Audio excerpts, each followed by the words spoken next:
Welcome my channel SV new English classes.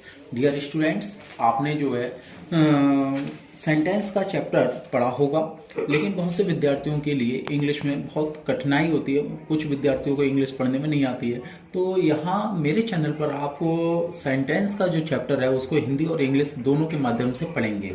तो हम अब चलते हैं डेफिनेशन ऑफ सेंटेंस की तरफ।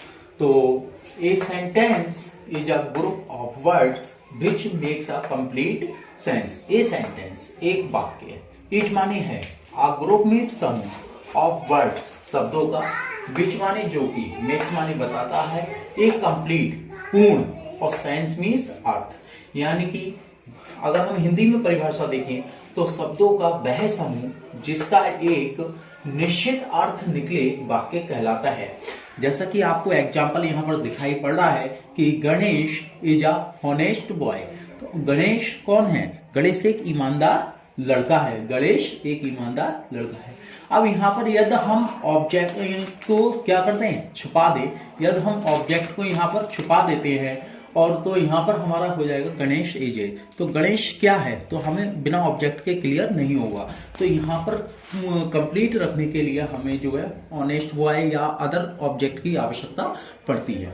अब हम देखते हैं काइंड्स ऑफ सेंटेंस कि काइंड्स ऑफ सेंटेंस क्या है। तो यहाँ पर नोट है आपका कि there are 5 types of sentence, यानी वाक्य जो है वो 5 प्रकार का होता है।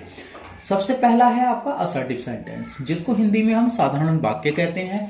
और असर्टिव सेंटेंस जो है वो 2 प्रकार के होते हैं। एक है अफर्मेटिव सेंटेंस, जिसको हम हिंदी में सकारात्मक वाक्य कहते हैं, और दूसरा है नेगेटिव सेंटेंस, जिसको हम नकारात्मक वाक्य कहते हैं।